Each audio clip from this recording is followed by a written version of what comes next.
merci de nous recevoir et d'accepter de répondre à nos questions.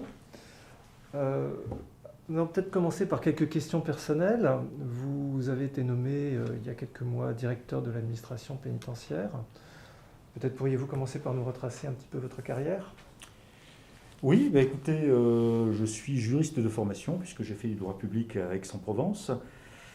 Par la suite, j'ai fait un diplôme, mais plus pour, par intérêt personnel d'anthropologie politique à l'Université de Nouvelle-Calédonie.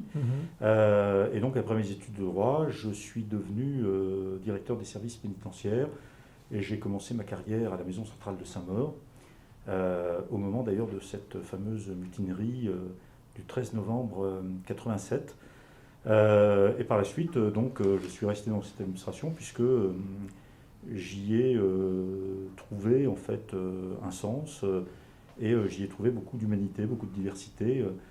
Pour moi, c'est un peu l'inverse d'un métier de bureaucrate. Donc, c'est un vrai métier d'aventure et puis c'est un métier de service public.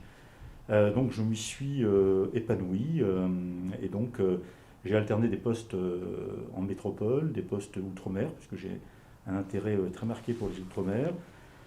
Et puis j'ai aussi alterné des postes sur le terrain, à la direction d'établissements, donc à Saint-Maur, au CNO de Fresnes, à Poissy, à Nouméa, avec des postes en administration centrale, puisque j'ai occupé différentes responsabilités, tant à la direction de l'administration pénitentiaire qu'au cabinet du garde des Sceaux comme conseiller pénitentiaire. Et puis j'ai été également à 3 reprises directeur interrégional de Strasbourg, donc le Grand Est, de l'ensemble des Outre-mer et juste avant d'être nommé DAP, de la direction interrégionale de Paris. Et vous êtes le premier directeur de l'administration pénitentiaire qui soit issu des rangs de la pénitentiaire, si je ne me trompe pas. C'est exact. Alors ça illustre sans doute, mais on aura l'occasion d'y revenir, l'évolution extrêmement importante. Moi je pense qu'il y a peu d'institutions qui aient autant évolué que l'administration pénitentiaire en une génération. Et effectivement, la place qui est maintenant reconnue aux fonctionnaires pénitentiaires, c'est une forme de reconnaissance pour cette administration et cette institution. Donc cet honneur et cette responsabilité que m'ont confié le président de la République, le Premier ministre et le garde des Sceaux, m'oblige encore un peu plus, mais j'estime qu'il y a un palier franchi, et je pense que plus que l'origine, c'est la qualité de l'homme ou de la femme qui est importante. Moi, je n'ai jamais été corporatiste, mais je suis très attaché à cette institution. Je pense qu'elle a un rôle social éminent, parfois méconnu. Mais je pense que l'administration pénitentiaire sera totalement adulte quand on ne se posera plus cette question. Personne n'est étonné de voir un général de gendarmerie diriger la gendarmerie ou un magistrat diriger la direction des services judiciaires. Oui, mais justement, ce qui est étonnant, c'est que jusqu'à maintenant, ça n'est pas été quelqu'un de la pénitentiaire qui dirige la pénitentiaire. Comment est-ce que vous expliquez ça? Je vous ai dit, c'est une évolution quand même extrêmement importante. Moi, quand j'ai débuté ma carrière, effectivement, peu de fonctionnaires pénitentiaires accédaient à des responsabilités, y compris de chefs de bureau à l'administration centrale. Bon, je pense qu'il faut une diversité. Ici, il y a des magistrats, c'est indispensable parce que nous sommes au ministère de la Justice et je crois que la présence de magistrats est à la fois évidente et nécessaire. Il y a des administrateurs civils, des attachés, des fonctionnaires pénitentiaires qui apportent cette culture du terrain et cette vision des choses. Donc voilà, je pense qu'il faut ce mix. Mais effectivement, je pense que dans cette institution, on doit accorder une place qui n'est pas exclusive, mais une place aux responsables de terrain. Est-ce que ça veut dire qu'auparavant, on ne leur faisait pas confiance ou qu'on ne les pensait pas capables de diriger l'ensemble de l'administration? Non, je ne pense pas. Je pense que, encore une fois, c'est une question de mentalité, d'histoire qui a évolué. Moi, je dois dire que je n'ai pas souffert d'ostracisme. J'ai été le premier sous-directeur émanant de l'administration pénitentiaire. J'ai été le premier... C'est aussi une question de hasard et d'opportunité. Le premier conseiller du garde des Sceaux en charge des questions pénitentiaires à être un pénitentiaire, il y en a eu depuis d'autres. Donc voilà, je crois qu'il y a des temps comme ça, des moments. Moi je me suis trouvé à ce moment-là et donc encore une fois, je n'en tire pas de fierté, mais plutôt un sens des responsabilités accru. Oui, mais alors vous disiez que ça traduisait une évolution. Est-ce que vous pourriez éventuellement développer ce point, une évolution en quel sens? Oui, je crois que d'abord, il y avait une méconnaissance totale de l'administration Oui. pénitentiaire qui, par certains égards, subsiste. Quand moi j'ai commencé ma carrière, je suis entré dans cette administration à l'École nationale d'administration pénitentiaire en 85. J'étais à la fois très loin et finalement assez proche. Et je pense qu'effectivement, très très peu d'institutions, voire aucune, n'ont autant évolué. Je prendrai deux exemples. Le premier, c'est la question, par exemple, du droit des détenus. Moi, quand j'ai débuté ma carrière à Saint-Maur, le personnel était un personnel bienveillant, s'occupait avec beaucoup d'humanité des détenus, mais effectivement, les détenus, juridiquement, n'avaient aucun droit. Bon, actuellement, vous voyez en 35 ans le chemin parcouru.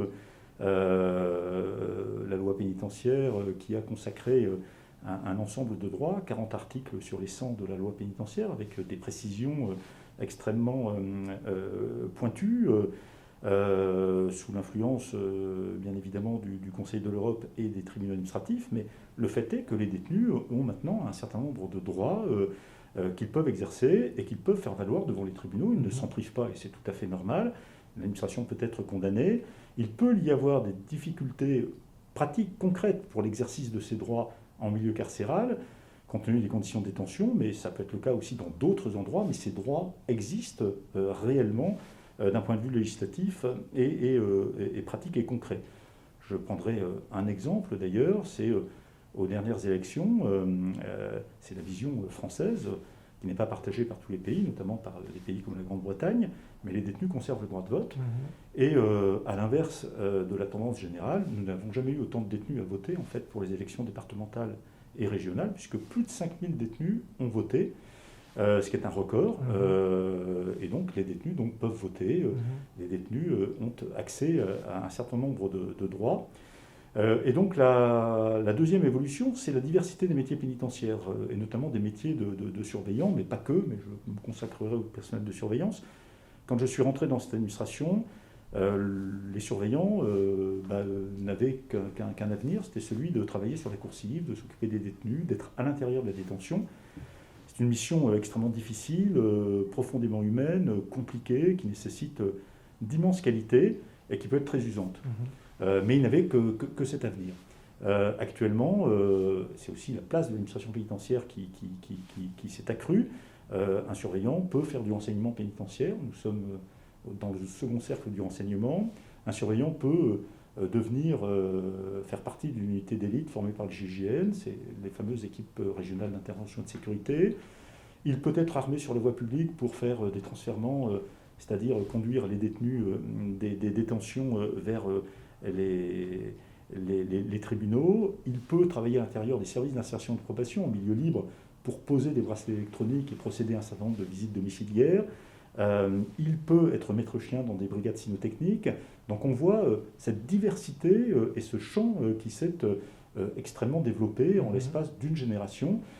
Et je rappellerai à cet égard que nous avons 68 000 détenus répartis sur 188 établissements. C'est la face visible de l'administration pénitentiaire, même si elle est derrière les murs.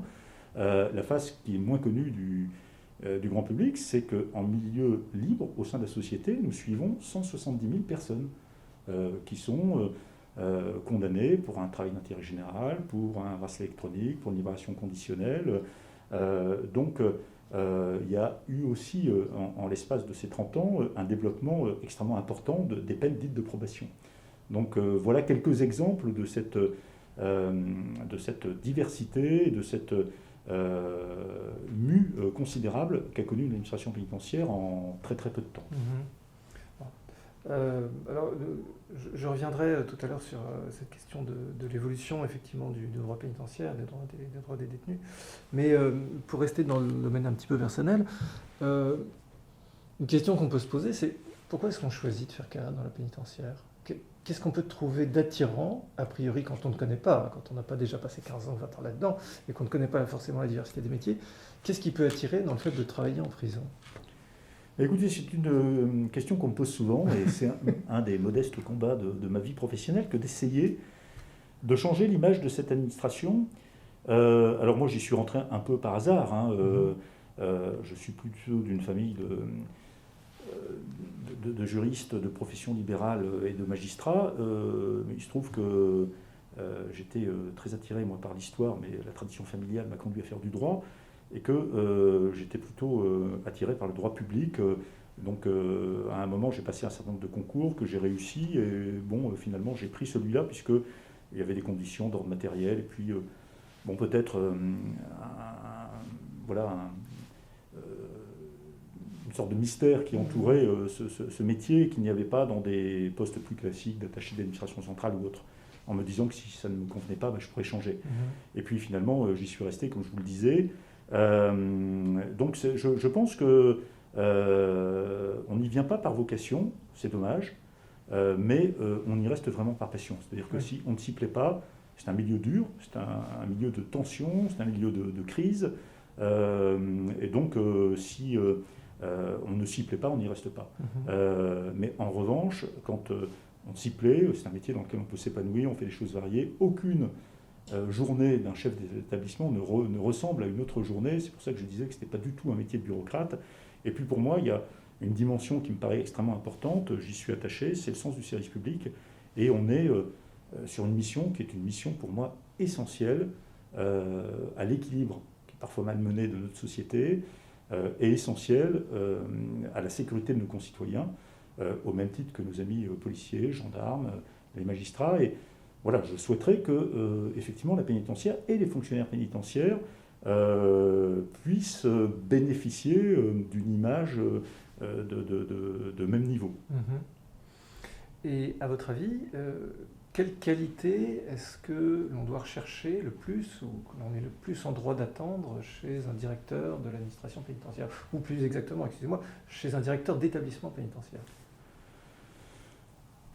Alors, ce sont des compétences. Un directeur ou un chef d'établissement, un directeur d'établissement pénitentiaire est un généraliste, hein.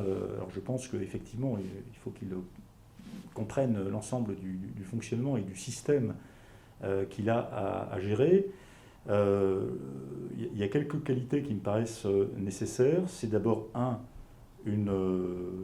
sang-froid, une solidité, un calme, une certaine distance par rapport aux événements qui lui permet d'anticiper, de prendre les décisions quand c'est nécessaire. Je pense que dans notre métier, le pire souvent est de ne pas prendre de décision. Donc l'administration pénitentiaire, et encore plus les responsables pénitentiaires, il n'y a personne derrière eux. Donc ils ne peuvent pas différer la décision. Donc je pense que voilà, l'esprit de décision, mais éclairé par ce calme et ce sang-froid, est une qualité indispensable. La deuxième qualité, c'est le commerce de l'humain, puisque l'essentiel de notre travail est d'animer, de faire cohabiter la communauté pénitentiaire, des gens qui sont rassemblés quand même, j'allais dire parfois un peu contre leur gré, contre leur volonté, les détenus, les personnels, les surveillants, mais aussi les conseillers d'insertion de probation, les gradés, les officiers, les personnels administratifs, les techniques, chacun à sa place. Et puis également tous ceux qui gravitent autour, hein, la communauté carcérale, c'est-à-dire les familles de détenus, les visiteurs de prison, tous les services publics qui collaborent en fait à l'exécution de la peine, les enseignants, les personnels hospitaliers, etc., les avocats. Donc voilà, faut à la fois un esprit de décision, il faut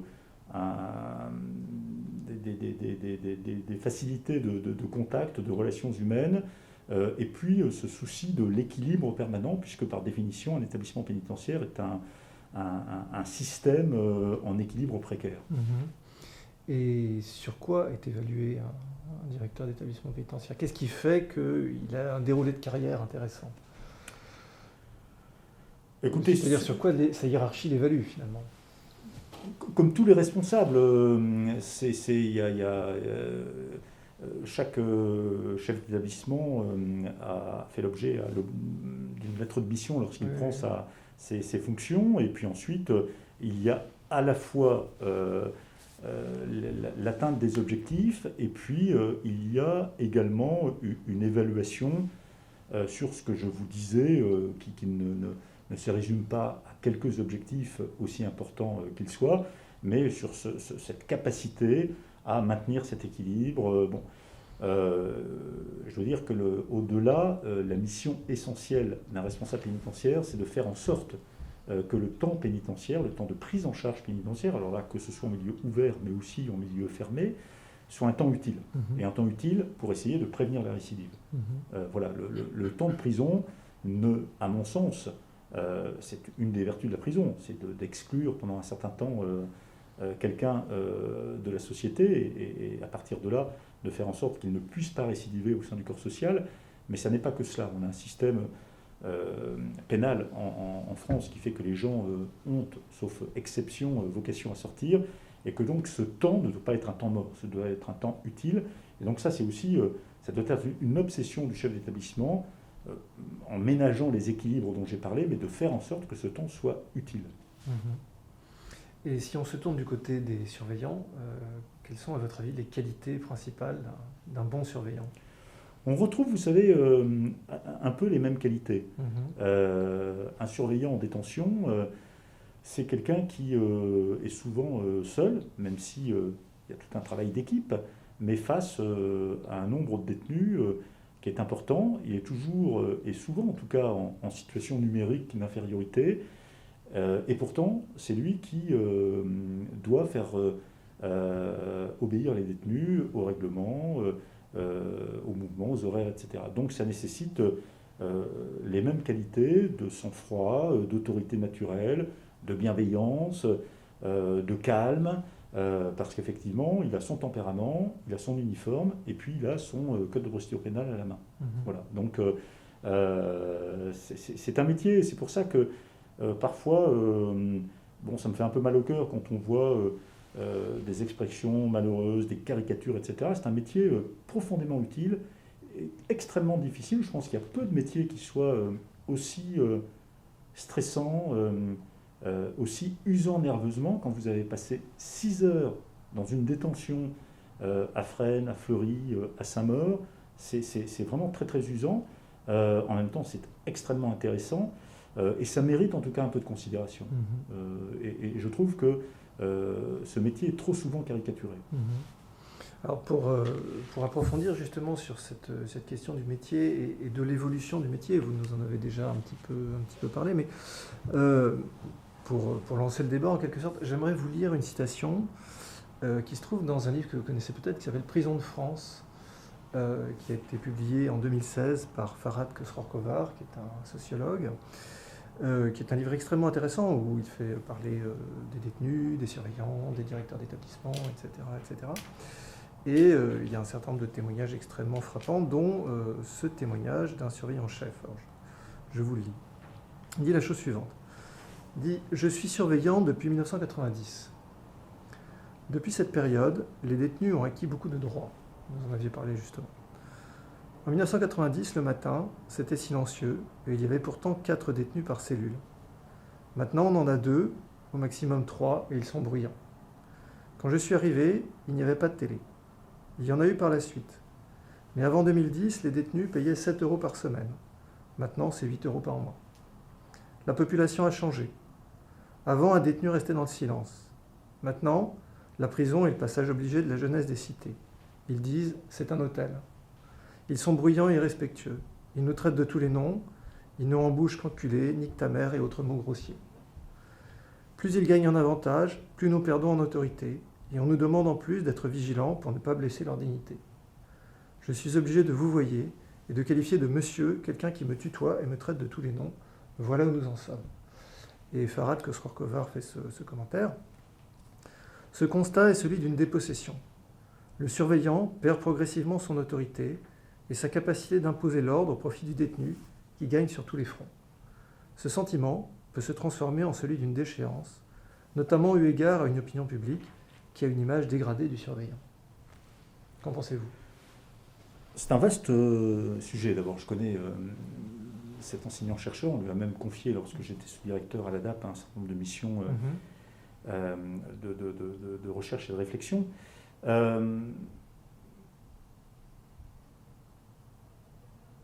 Je pense que, c'est une conviction profonde, nourrie de 35 ans dans ce milieu, que la prison est le reflet, certes déformé, mais le reflet de l'évolution de la société. Voilà, donc souhaiter que la prison reste immuable, alors que la société évolue, je pense que c'est un leurre. Et je pense que d'ailleurs, c'est la critique qui est faite par les abolitionnistes, les ennemis de la prison, etc., de façon un peu primaire, c'est la prison serait un lieu, par définition, par essence, mauvais et incapable de se réformer. C'est totalement faux. Enfin, je vous disais, l'évolution, voire la révolution qu'a connue l'administration pénitentiaire prouve le contraire. Et donc, le témoignage de ce surveillant-chef, de cet officier, je peux le comprendre. Les détenus ont évolué parce que la société française a évolué. On pourrait dire la même chose des commissariats, on pourrait dire la même chose de certains lycées, on pourrait dire la même chose des hôpitaux. Voilà, une fois qu'on a fait ce constat, oui, la prison est le reflet de la société, oui, la prison est une institution sociale. C'est bien pour ça que la société doit assumer ses prisons. La deuxième réflexion que ça m'inspire, c'est la réflexion que j'ai tendance aussi à partager avec l'âge. C'est à la recherche de sa jeunesse perdue. Et on a le sentiment que c'était toujours mieux avant parce que, honnêtement, moi qui ai connu dans les années 80 des séries de mutineries extrêmement violentes, qui ai connu dans les années 90 des morts en détention à Clairvaux et à Rouen en août et septembre 92, je crois que la prison a toujours été un univers difficile, dur et violent. Il ne faut pas s'y résoudre, on en parlera peut-être, parce que moi j'ai une obsession d'essayer de lutter contre ces violences, que je ne pense pas être une fatalité, mais effectivement, des délinquants souvent violents que l'on enferme contre leur gré, forcément, ça peut générer des tensions extrêmement brutales. Le troisième élément, c'est que, comme la société a évolué, il y a certaines choses qui ont disparu dans les prisons, ou en tout cas qui se sont raréfiées. Les détenus sont gagnés par un esprit individualiste qu'ils n'avaient pas auparavant. Et donc, ce que l'on craint maintenant, c'est l'agression individuelle, qui peut être extrêmement grave, beaucoup moins la mutinerie. Il y a actuellement beaucoup moins de mutineries qu'il n'y en avait dans les années 80, qui étaient très structurées, parce que les détenus, certains en tout cas, étaient politisés, ils étaient solidaires.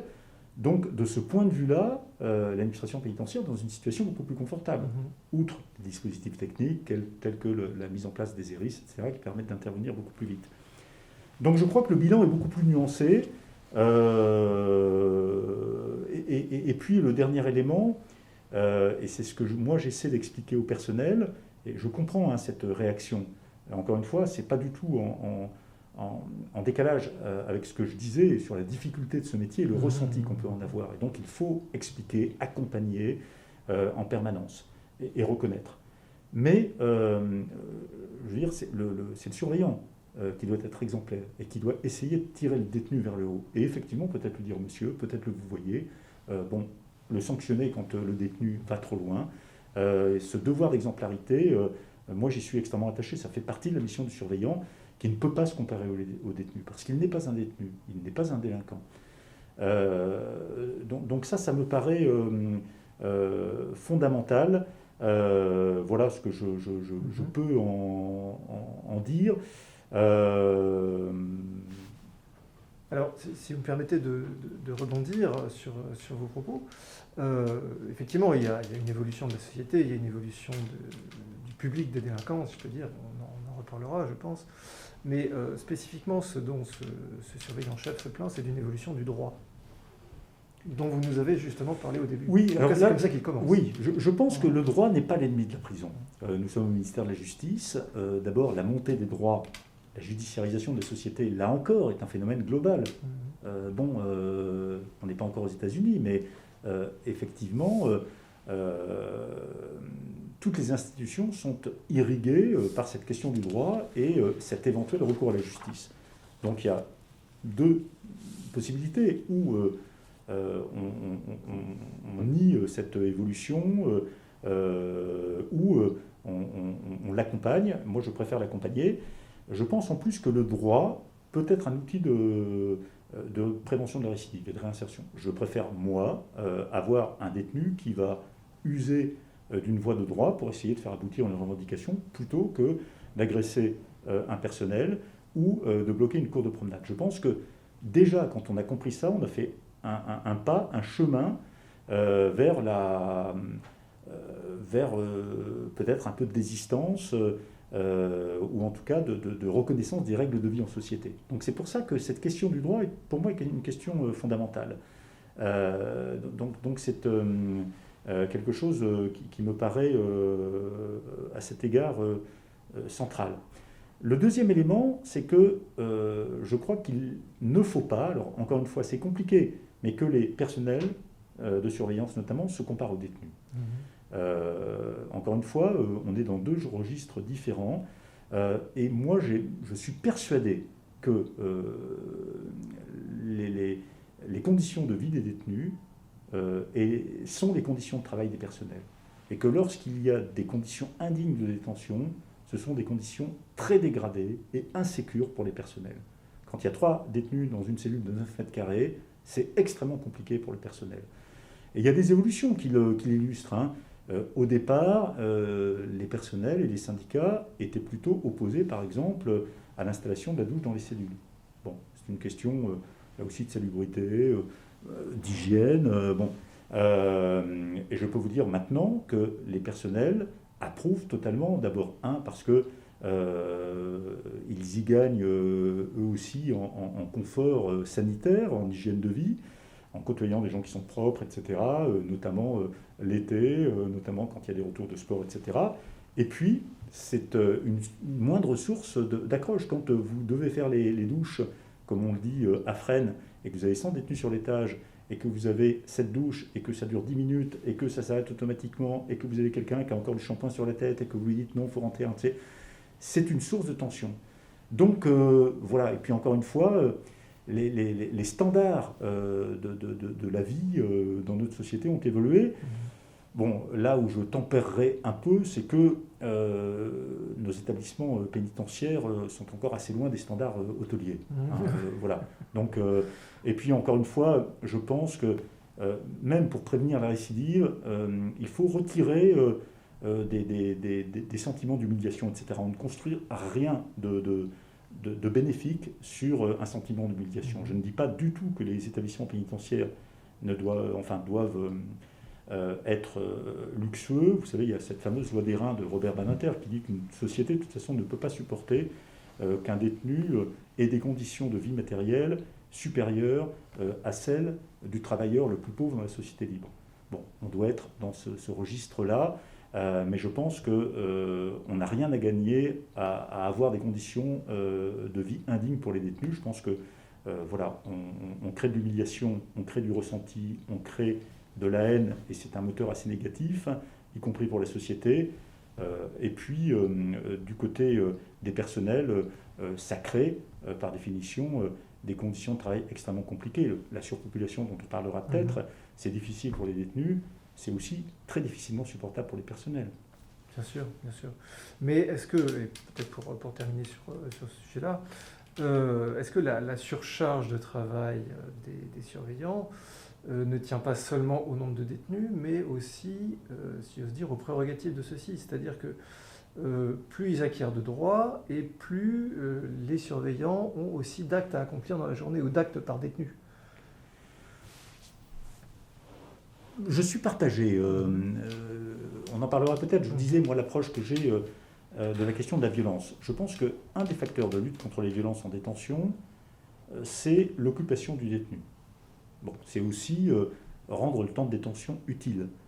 Et tous les surveillants, quand vous leur expliquez que, à condition que ce soit bien organisé, que ce soit bien maîtrisé, que ce ne soit pas le bazar, mais qu'un détenu qui part au travail, qui fait sa journée continue, qui fait son match de football l'après-midi, et qui a son parloir et qui rentre ensuite dans sa cellule dîner, est un détenu qui ne pose aucune difficulté.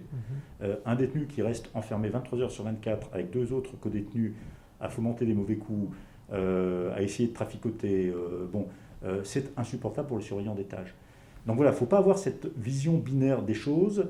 En revanche, ça nécessite beaucoup d'organisation. Et puis, il y a quelque chose, moi, à laquelle je suis très attaché, c'est le rôle du surveillant. Je pense qu'il faut le valoriser. Effectivement, j'ai dit tout à l'heure qu'il ne devait pas se comparer à un détenu, pour des raisons évidentes, à mon sens. mais dans le même temps, il ne doit pas avoir le sentiment d'être un porte-clés et d'être au service du détenu. Donc ça veut dire qu'il faut le rendre un peu acteur de la détention. C'est d'ailleurs ce qu'a souhaité le garde des Sceaux, puisque récemment il a signé un protocole, vous êtes peut-être au courant, sur le surveillant acteur de la détention, avec les 3 OS, qui est assez rare, hein, CGT, FO et UFAP. Et tout le défi, c'est effectivement de donner ce rôle au surveillant et de lui donner également un certain nombre de pouvoirs à l'égard du détenu. D'abord, dans la vie quotidienne, c'est-à-dire qu'il puisse avoir un pouvoir de décision sur certains actes de la vie quotidienne et que ça ne remonte pas en permanence à l'officier, au directeur, etc. Puis le deuxième élément, c'est que sa voix compte. Et donc, ça change aussi le regard que peut avoir le détenu sur le surveillant, et il est obligé de respecter le surveillant. Et donc, on souhaite que le surveillant soit associé à toutes les décisions qui sont prises concernant le détenu. Les réductions de peine, les aménagements de peine, le classement au travail. Bon, et je crois que là, ça permettra également au surveillant de se détacher un peu de cette comparaison qui, pour moi, n'a pas lieu d'être. Alors, pour peut-être une dernière question sur la population carcérale, une deuxième citation, cette fois-ci de Dominique Chavati, qui a été directrice à Fleury-Mérogis, qui nous disait il y a quelques années la chose suivante: la population pénale a désormais une emprise très forte sur les personnels. Mais cette nouvelle donne est moins liée au mode de recrutement des personnels qu'à une politique pénale qui, pendant des décennies, a fermé les yeux sur les réalités pénitentiaires. Il faut avoir le courage de dire que la prison est un lieu de contrainte, que les droits d'une personne détenue de par la loi ne sont pas ceux d'un citoyen ordinaire, que le personnel pénitentiaire exerce une mission essentielle à la société et qu'il doit être valorisé pour ce faire. Alors, je vous demanderai de réagir à cette citation. Est-ce qu'on assume vraiment que la prison soit un lieu de contrainte et, osons dire le mot, un lieu de punition, puisque c'est une peine? Et d'autre part, est-ce qu'aujourd'hui, aller en prison, c'est toujours une expérience désagréable pour un délinquant? Alors, je m'inscris dans les propos de Dominique Chavati, que je connais bien.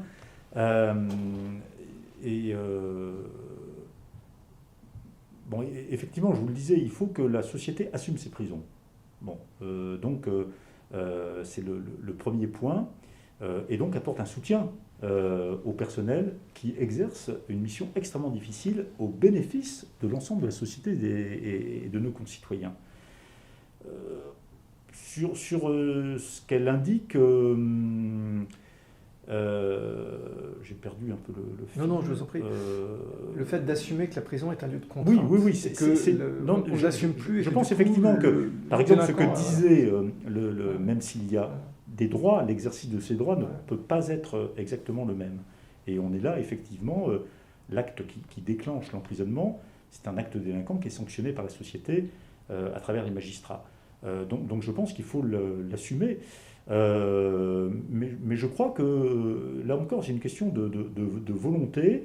Et je pense que c'est indispensable. Pour une bonne chose, c'est que si on veut que le délinquant évolue, il faut qu'il puisse reconnaître les faits qui l'ont emmené en fait en détention. Donc je pense qu'il y a ce travail à faire et que non seulement c'est un lieu de contrainte, mais ça va être aussi un lieu où le délinquant prend conscience en fait de l'acte qu'il a commis et que ensuite, je parlais d'un temps utile en détention, on puisse travailler avec lui de manière criminologique sur les leviers qui lui permettront de dépasser en fait cet acte, c'est-à-dire de ne pas se considérer lui comme une victime de je ne sais trop qui, de la société, etc. De comprendre que effectivement la violence c'est pas un mode normal de relations sociales. Je parlais de la prééminence du droit sur la violence. On n'est pas dans un monde binaire et que si on peut avoir une opinion différente sans être un ennemi, on peut avoir un débat d'idées. Et c'est pour ça que des activités peuvent être intéressantes. Moi j'ai vu des activités culturelles, c'est pas faire plaisir aux détenus, c'est parfois ouvrir un autre champ. C'est apprendre un peu la complexité du monde. Il n'y a pas les blancs, les noirs, le bon, le méchant, et si on n'est pas d'accord, on se castagne. Donc voilà ce que doit être la prison.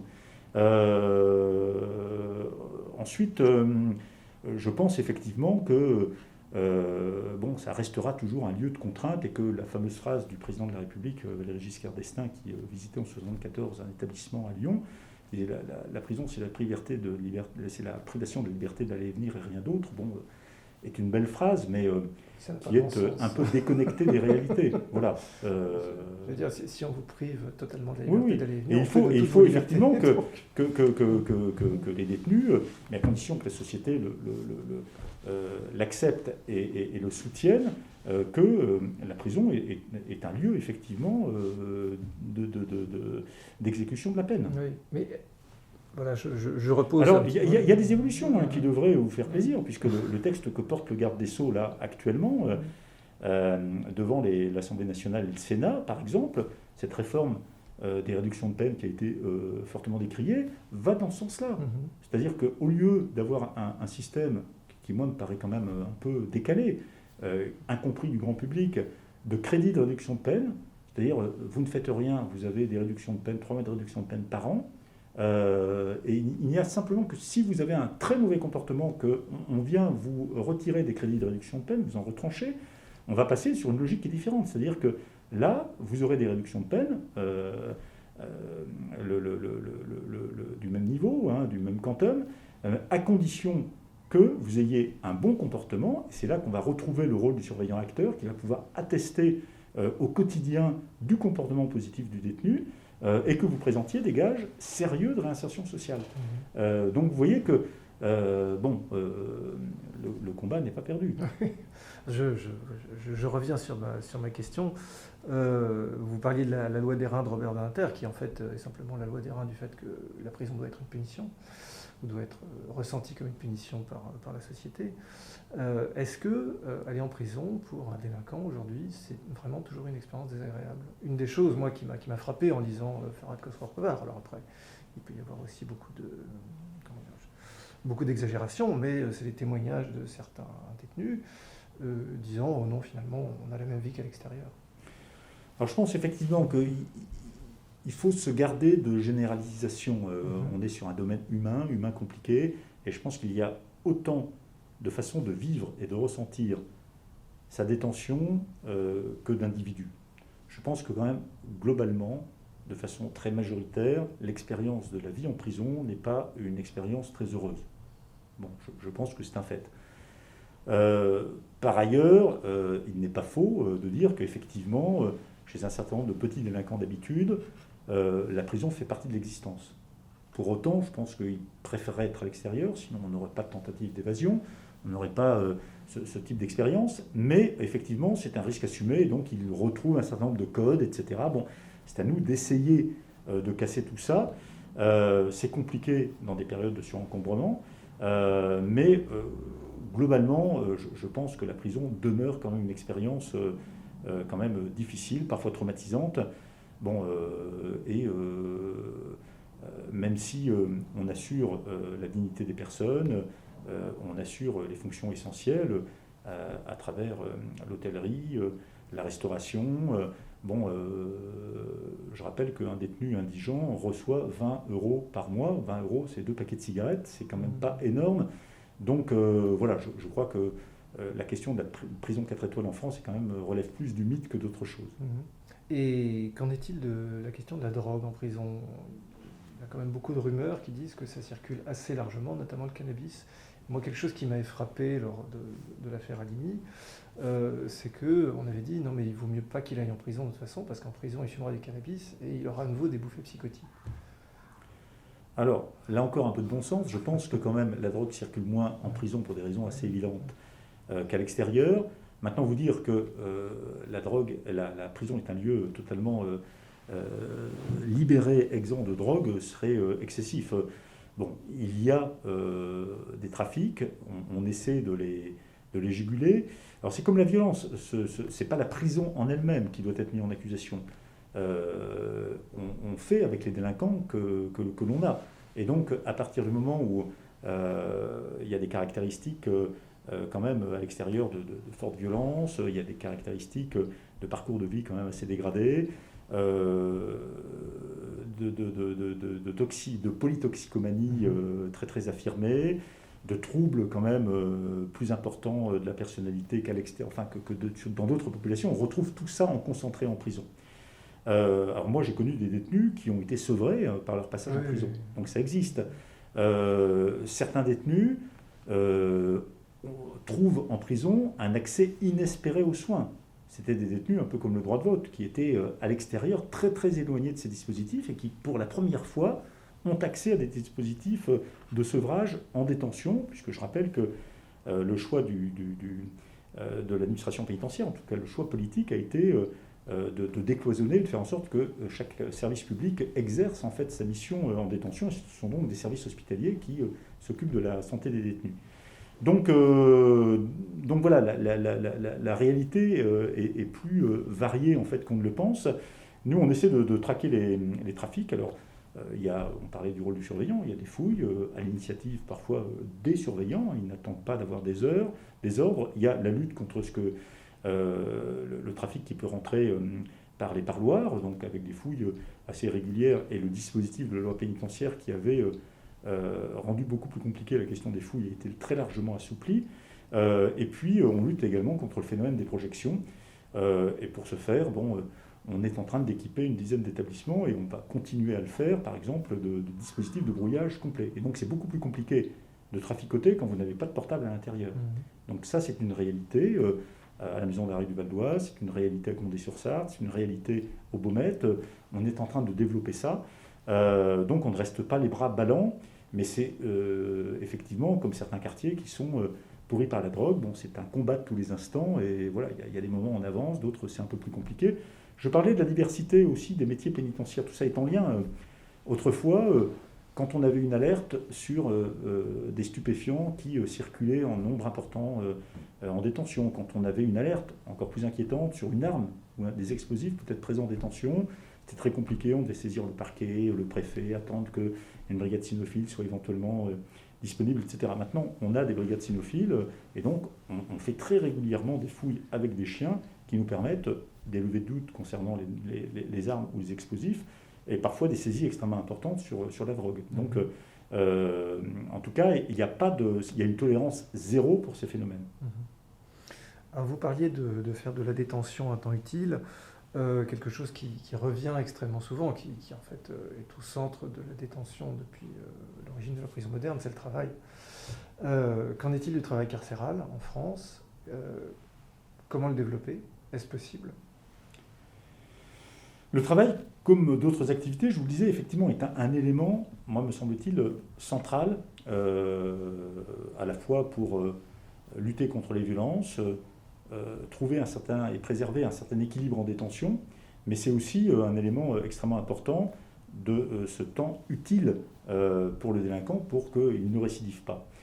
Alors c'est très compliqué parce que on a parfois des détenus qui, pour la 3e génération, n'ont jamais vu personne se lever pour aller travailler. Ni leur grand-père, ni leur père. Donc ne serait-ce que cela est un effort quand même extrêmement important, mais aussi parfois une source de fierté quand le type a fait sa première journée de travail. Donc il faut s'adapter à ce public et donc il faut essayer de les mettre au travail. Donc on a actuellement à peu près 20 000 détenus sur 68 000 qui travaillent, c'est trop peu, hein, c'est un pourcentage qui diminue. Donc il faut développer ces activités. Alors il y a 3 sortes de travaux possibles. Il y a tout ce qui contribue à l'entretien de la prison. Alors ça va du bibliothécaire au cuisinier, au buandier, etc. Et ça peut déboucher en fait sur des formations professionnelles. Et donc ça, c'est l'administration pénitentiaire qui offre ces emplois. Vous avez le recours à des concessionnaires privés. Et je pense que là, on est dans une période où les concessionnaires privés peuvent redécouvrir l'intérêt du travail au sein des établissements pénitentiaires. L'intérêt, il est triple. C'est que les détenus, quand même si il y a eu des améliorations, et c'est normal, en termes de droit, j'en parlais, sont une main-d'œuvre qui est quand même beaucoup plus bien meilleur marché en fait qu'à l'extérieur, puisque un détenu est à peu près payé un peu moins d'un demi-SMIC. Hein. Le deuxième élément, c'est qu'il y a une flexibilité totale dans la période actuelle. C'est extrêmement important puisque quand il y a beaucoup de travail, on peut mobiliser des détenus. Et puis quand il y a du chômage technique, les détenus ne travaillent plus et il n'y a pas d'indemnité de chômage à verser. Et puis le troisième élément qu'on a redécouvert avec la crise du Covid, c'est la proximité. C'est-à-dire que beaucoup de travaux qui avaient été délocalisés en Chine, au Maghreb, à l'île Maurice, etc., avec le Covid, les chefs d'entreprise ont été bien démunis et donc ils ont réappris cette vertu de la proximité. Donc moi je suis assez optimiste. Alors le tout c'est d'avoir une approche équilibrée qui me paraît celle du projet de loi du ministre, hein, c'est-à-dire qu'il y a un droit du travail. Je pense que c'est nécessaire pour les raisons que je vous indiquais, ce primat du droit. Le deuxième élément, c'est que je pense qu'il faut aussi que les détenus apprennent, à travers ce droit du travail, à s'intégrer à une communauté de travail et à en respecter les règles et à en faire l'apprentissage pendant qu'ils sont en détention. Mais dans le même temps, il ne faut pas aller trop loin. Il faut tenir compte quand même des situations particulières dans lesquelles ils se trouvent et qu'à vouloir aligner le droit du travail pénitentiaire sur le droit du travail à l'extérieur, sur une erreur, c'est l'Italie qui l'a commise. Et il y a un droit du travail parfait dans les prisons italiennes. C'est un droit virtuel puisque plus aucun donneur d'ordre ne s'installe dans les prisons italiennes. Donc il faut trouver ce juste milieu qui me paraît pour l'instant être atteint. Mmh. Alors après les hommes, passons au bâtiment, si vous voulez bien. Le constat semble aujourd'hui à peu près unanimement partagé dans la classe politique sur le fait que la France a besoin d'étoffer son parc carcéral. Est-ce que vous partagez ce constat ? Oui, pour moi c'est une évidence. Et il y a un certain nombre d'oppositions idéologiques moi, qui me paraissent devoir être dépassées quand on parle de la prison. C'est l'opposition entre la sécurité et l'insertion. C'est l'opposition entre le milieu ouvert et le milieu fermé, c'est-à-dire entre la prison et la probation. C'est l'opposition entre les surveillants et les conseillers d'insertion et de probation. Et c'est l'opposition entre les tenants de la construction qui voudraient couvrir la France de prison et puis ceux qui estiment que il ne faudrait absolument rien construire et que quand on construit, c'est l'offre qui crée la demande.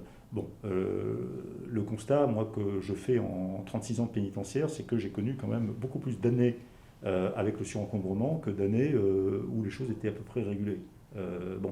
Le deuxième élément qui me paraît en tant que citoyen, c'est que on a une justice indépendante rendue au nom du peuple français et donc la capacité pénitentiaire n'est pas en situation de permettre la mise en œuvre des peines prononcées par les magistrats, en tout cas dans des conditions de dignité et de sécurité dont je parlais. Je pense effectivement qu'il faut construire. Je disais tout à l'heure que la société devait assumer ses prisons, donc elle doit assumer aussi financièrement ses prisons. Je pense que c'est un autre principe qu'énonçait Badinter, c'est le principe dit de subsidiarité qui rend plus difficile la réforme pénitentiaire. C'est qu'après la loi d'Hérin, effectivement, le monde politique, quand il a un choix budgétaire à faire, a un peu tendance à sacrifier la prison plutôt que l'université, plutôt que l'hôpital.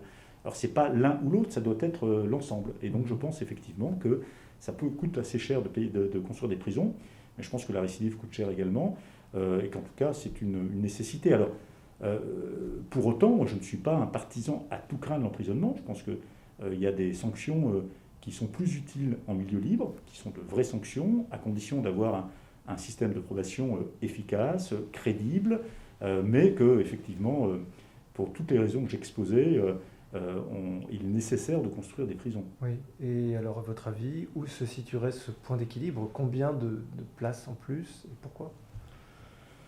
Bon, c'est assez compliqué de se projeter comme ça dans l'avenir, mais je pense que ce qui est proposé actuellement par le président de la République, c'est-à-dire 15 000 places, me paraît être un chiffre raisonnable.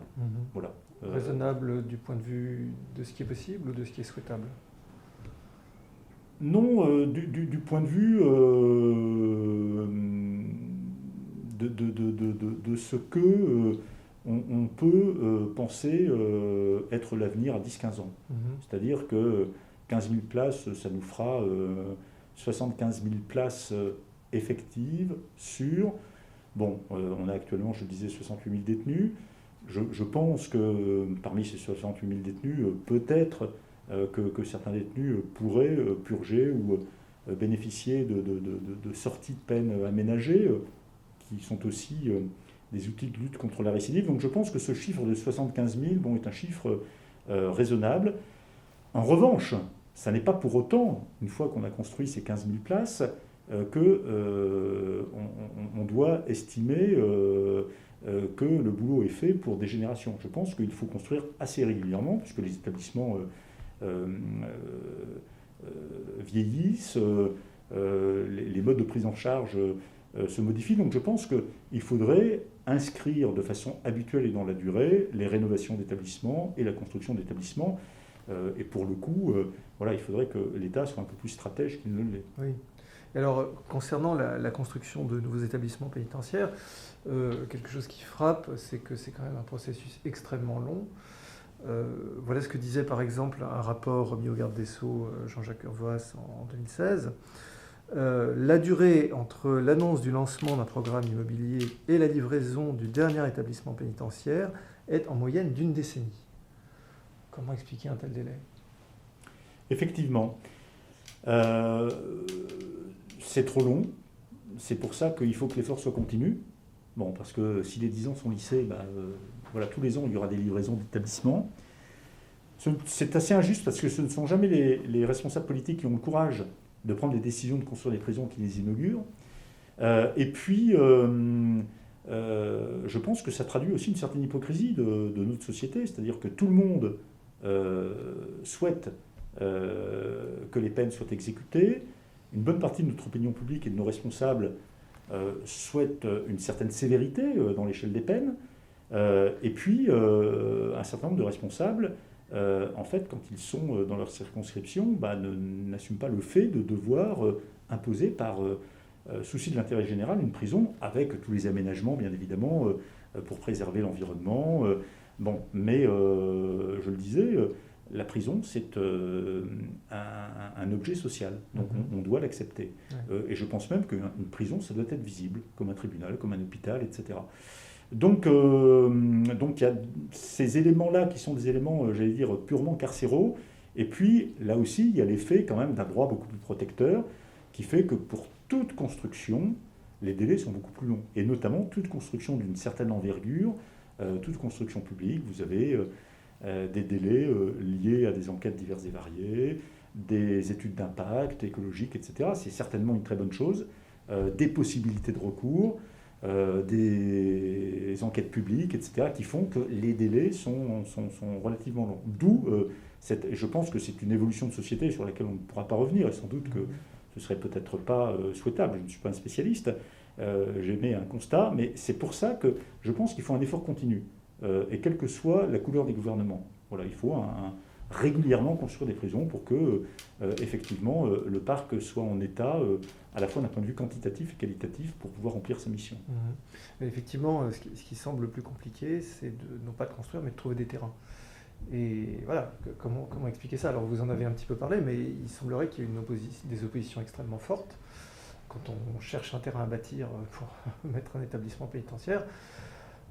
Alors que, pourtant, les évasions sont quand même des choses relativement rares. Vous me contredirez si oui, l'administration pénitentiaire française est, de ce point de vue-là, je touche du bois, une des administrations les plus sûres d'Europe. Il y a très peu d'évasions en France.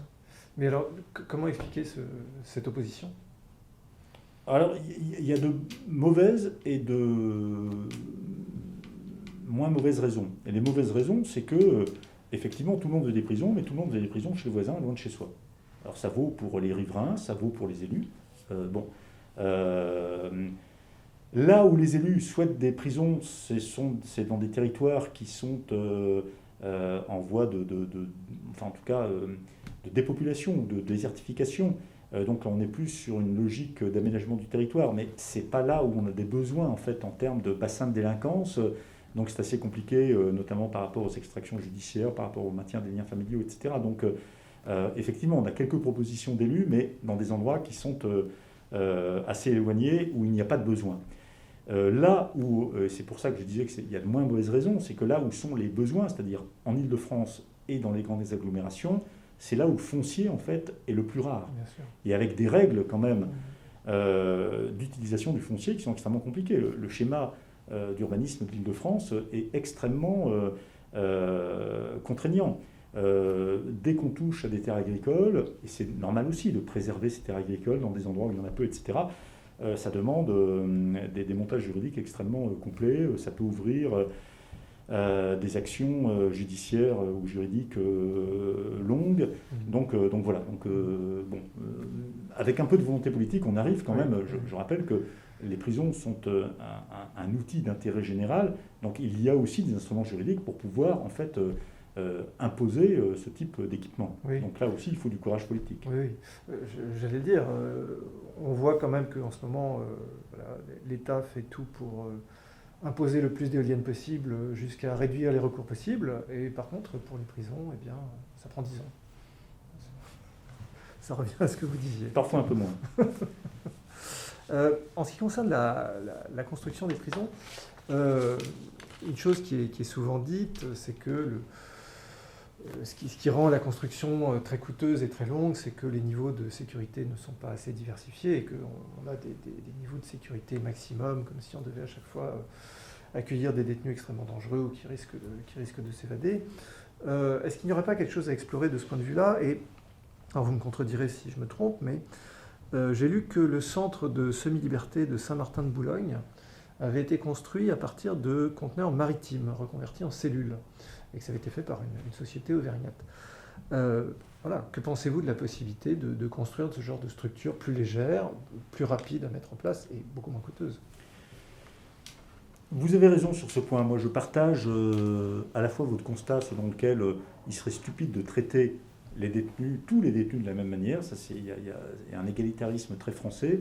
Et l'égalitarisme, c'est le contraire de la véritable égalité, du principe d'équité. Tous les détenus n'ont pas besoin du même niveau de sécurité. Bon, ça coûte très cher. Je pense que ce sont des contraintes inutiles à la fois pour le personnel et pour les détenus. Donc je pense qu'il faut effectivement évaluer, il faut répartir dans des structures différentes, avec des organisations également et des modes de vie différents et des modes de prise en charge différents. Donc ça permet effectivement de construire des établissements avec une sécurité beaucoup plus allégée, des matériaux moins résistants, et puis en allant beaucoup plus vite. Donc moi je n'ai pas visité ce centre de semi-liberté, mais effectivement pour des gens de toute façon en semi-liberté qui sortent tous les jours, je pense qu'il n'y a pas besoin de miradors, il n'y a pas besoin à la rigueur de barreaux, il n'y a pas besoin de portiques de détection, etc. Donc il faut alléger cela, effectivement. Alors, c'est de plus en plus la voie que prend la pénitentiaire depuis une quinzaine d'années, par pragmatisme, hein, et puis par souci aussi d'efficacité, avec notamment, par exemple, un programme de construction d'une vingtaine de structures d'accompagnement vers la sortie, les fameux SAS, entre 100 et 200 places, des petites structures qui prennent des détenus qui ne sont pas très dangereux, mais qui sont très désocialisés pour essayer un peu de les accompagner vers une sortie progressive et une intégration dans la société. Idem sur la semi-liberté qui globalement fonctionne bien. Il n'y a pas besoin en semi-liberté d'avoir des dispositifs très lourds. Les containers maritimes, ça peut être une solution. Moi, quand j'étais directeur interrégional des Outre-mer, on avait, à une époque, on avait été extrêmement critiqué sur les conditions de détention de Nouméa, vous vous souvenez peut-être, et condamné par le Conseil d'État. On avait rénové une partie en fait, de l'établissement à base de containers maritimes. Moi, je m'étais rendu en Nouvelle-Zélande et on a des prisons entières qui sont construites sur ce type de dispositif qui actuellement, d'ailleurs, sont des containers de très bonne qualité, hein, offrant une qualité de confort, de vie extrêmement importante. Et je crois que on a eu des missions également en métropole qui se sont intéressées à des cités universitaires, je crois du côté du Havre, etc., faites à partir de containers maritimes. C'est à la fois moins cher et c'est beaucoup plus rapide. Bien sûr, oui, tout à fait. Alors, comme vous le savez, le président de la République avait promis, lorsqu'il était candidat, 15 000 nouvelles places de prison durant son quinquennat, et puis un an après, dans un discours prononcé devant l'ENAP, il a dit que non, finalement, ça serait plutôt 7000 places. Et depuis, il y a eu beaucoup d'informations contradictoires sur cette question. Est-ce qu'il vous serait possible de nous dire combien de places véritablement nouvelles, c'est-à-dire dont la construction a été lancée pendant le quinquennat, auront été livrées en 2022, en mai 2022? Alors, pour être précis, il y a un programme 7000 places lancé sur ce quinquennat, complété normalement par un programme 8000 places sur lequel on travaille et sur lequel on est en train de définir les emprises foncières. Donc c'est bien 15 000 places qui, in fine, seront livrées. Vous avez vous-même parlé de la difficulté à identifier les terrains, la difficulté pour les acquérir, et ensuite la longueur du processus complet. Donc 90% des 7000 places sont lancées actuellement. Bon. On a ouvert un certain nombre de places de prison dans ce quinquennat, réouverture de Paris La Santé, ouverture de Lutterbach en octobre prochain, certes qui avait été lancée avant. On aura une première ouverture au centre de détention de Koné en Nouvelle-Calédonie, 120 places, qui fait partie de ce programme. Et les grosses livraisons arriveront à partir de 2023 avec une nouvelle maison d'arrêt à Caen, IF, une nouvelle maison d'arrêt à Troyes, et ensuite ça se densifie 2024-2025. Et puis après, on passera aux 8000 places avec des travaux qui sont lancés. C'est le cas par exemple à Tremblay en France, à côté de Villepinte. C'est le cas à Rivesaltes du côté de Perpignan. Et puis on est en train d'acquérir un certain nombre de terrains, parfois assez facilement, parfois plus difficilement. Et donc ensuite les livraisons s'étaleront certainement jusqu'en 2030. Eh bien, nous arrivons au terme de cet entretien. Peut-être y a-t-il un point que vous aimeriez aborder pour finir? Quelque chose que vous aimeriez dire? Non, écoutez, vous remercier de cette occasion que vous m'avez offert, de pouvoir m'exprimer, de pouvoir, de façon détaillée, peut-être mieux faire connaître la mission pénitentiaire et les métiers pénitentiaires. Et puis rappeler une dernière fois, parce que notre propos a été quand même plutôt centré sur le milieu fermé, sur les établissements pénitentiaires, ce que je comprends parce que c'est extrêmement important, mais que l'administration pénitentiaire ne se résume pas à cela. Nous avons donc, je le répète, 68 000 détenus à ce jour, 188 établissements, mais nous avons aussi 103 services d'insertion et de probation, et que nous y suivons 165 000 délinquants, et que, globalement, ces peines en milieu libre ne sont pas des peines ou des cadeaux effectués ou donnés aux détenus, mais ce sont de véritables peines qui peuvent donner des résultats. Et je pense que, je terminerai par le fait que notre obsession, c'est véritablement de servir à quelque chose et de faire en sorte que notre intervention soit utile, toujours dans l'objectif de se prévenir la récidive, et que l'administration pénitentiaire, que ce soit en milieu fermé ou en milieu ouvert, participe de cette ambition. Merci beaucoup. Merci.